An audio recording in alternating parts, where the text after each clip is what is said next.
Yes, there's another question here. This is related to the hadith of Ali radiallahu anhu in the battlefield. How do we remain steadfast in the face of our enemy whom openly mocked our Prophet sallallahu alaihi wasallam? This question is from a sister. Okay, that's a very good question. What do we do when somebody insults our Prophet sallallahu alaihi wasallam? The first time it happened to me, I was at George Mason University giving a speech. After the speech, one came up to me, he's not Muslim, he was an old man actually, and he knows Arabic, and he came in my face and he said, "What do you say about a 53-year-old man that has sex with a 6-year-old girl?" Whoa, when he said this, I almost passed out because I couldn't believe anybody would talk like this. I couldn't believe somebody would say something like this. I knew what he meant by what he said. I was so upset, I started taking my coat off. And I would give it to the sheikh who was with me. I said, you know, just hold my coat. I'm going to go on this guy. And as I was taking my coat off, I looked at him, I said, this depends on your question. If it's a rhetorical question, or if you're insulting my prophet, in which case I'm going to take you out back and beat your head off your shoulders. He said, no, it's rhetorical. I said, in this case, it doesn't need an answer. Obviously, what he said, no Muslim would support this idea. Because our Prophet ﷺ never would do something like this. Our Prophet did not do what this man said. But the way he said it, people would think, this is Muhammad. Our Prophet ﷺ was the example for us. And he was the mercy to mankind. I had to go to the scholars and ask them, how do I answer the question? They said, first of all, you don't get angry. This is in the hadith of Rasul ﷺ. La tagdab.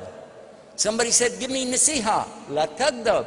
And then, la tagdab, la tagdab. Don't get angry. Take it easy. Keep your cool. Take it easy. Second thing is, when you don't know, just say, I don't know. But be kind to them. Maybe they will listen to the answer. So the next time, I saw the same guy again. I'm ready. This time, he started with another question. It's nothing but an insult, the way he said it. But this time I said, thank you for asking me about my religion. He went, huh? He didn't expect that. He thinks I'm going to get angry. Not now. I know we shouldn't do that. Thank you for asking me about my religion. And then, say this. As a Muslim, I cannot lie. As a Muslim, I cannot lie. If I lie, I can go to hell. And if I don't tell the truth, if I make a mistake, you can check it out anyway, because everything in Islam is preserved 100%. Mia mia. The Quran and the Sunnah, we still have it today as we had it centuries ago. So it's there. So it's easy. We can find the answer. But by the way, and here it comes. Are you listening? If, while you are listening to my answer, you like the answer so much that you say, that's better than what I have, are you going to be ready to make a move to something better? He said, yeah. And then I began to give the answer. First of all, the hadiths are in Bukhari, and it's two. One, it says Aisha's 6 years old, and her mother, listen to the hadith, her mother comes to her and takes her into the house. She's playing in the dirt. Her mother takes her into the house to her father. So far, did you hear the word sex in there? No. And her father is doing a tradition which is a part of the Arab tradition forever. He's offering his daughter in marriage to his best friend, someone who is a leader, someone who is very important to him, and he's saying, I want you to marry my daughter. But then what? She's back outside playing in the dirt. Yes or no? Yeah. Where did you hear sex in there? I think you've been standing in the checkout line of the grocery store too long looking at the tabloids with that word sex on it. Oh, that's all you're thinking about. This is not our Prophet ﷺ. The other hadith, she's older. The mother's taken to the father's offering her in marriage. And look what it said in the Quran in chapter 4, verse 19. Very clear, it tells, O you who believe, you cannot inherit women against their will. In order for a woman to get married, she has to be old enough to know what's going on and understand it, and old enough to have children. Yeah, otherwise she can't get married. It's not a legal marriage in Islam. Yes or no? So what do you think? It gives us the example that even though she was betrothed at an early age, they didn't get married until she was old enough. The man standing there going, I didn't know that. I didn't know that. I didn't know that. It happened again when I was in Chennai. The same subject come up, and I told another one the same way. He said, really? I said, yes, but I'm going to ask you a question. Everything we know about their marriage is coming to us from her. Read what she said and think. Out of 2,200 sayings or hadith from her, roughly 2,200, she is saying only what? The best things about her husband, Muhammad sallallahu alaihi wasallam. Yes or no? And all that she said again and again, she's praising him, loving him, caring about him. She talks about when she was young, she used to race with him, and she used to beat him. She said, I got older, I got heavy, and then he used to beat me in the races. She used to tease him. She played tricks on him. We know from the Quran some tricks that she played. Whoa, watch out.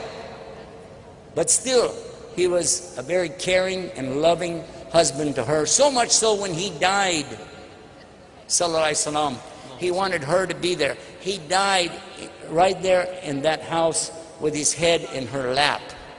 And what was the last thing she did? She used a toothstick and she cleaned it for him and opened it up and put it in his mouth because she knew how much he liked it. And in this way and in this condition, he passed away. And for the rest of her life, she narrated from him and never said a single bad word ever about her husband. Do you know any women today who could go their whole life and never say something bad about their husband? Hello? Do you know a woman who can go even 1 year or 1 month or 1 week, maybe not even 1 day, and she's saying something about her husband? Aisha radiallahu anha never said a single bad word on her husband. Yes or no? And she never even considered to look at another man for the rest of her life. In her heart and in her mind, she is still married to Muhammad sallallahu alaihi wasallam, and they will be together in Jannah, in the paradise, and live there happily ever after. I'm asking you a simple question. Is this the best love story you ever heard?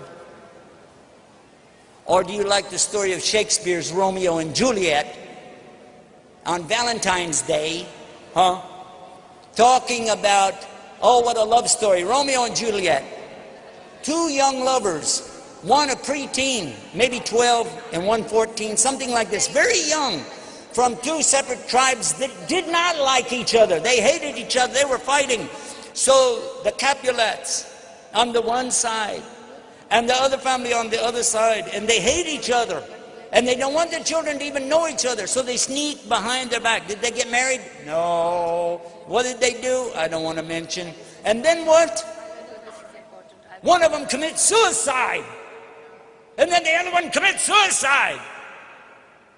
According to the Jewish religion, Christian religion, and Islam, they go to hell. Compare that to the story of Muhammad and Aisha. And tell me what you think is really the story of romance. And he said, Ashhadu an la ilaha illallah, ashhadu Muhammad Rasulullah. MashaAllah. Just remember this. No matter how harsh the questions come, you have a responsibility to present Islam in the best way. Don't try to be Ahmed Deedat, or don't try to be Zakir Naik, don't try to be Yusuf Estes. Be you. Be yourself as the best Muslim you can be. Wallahi.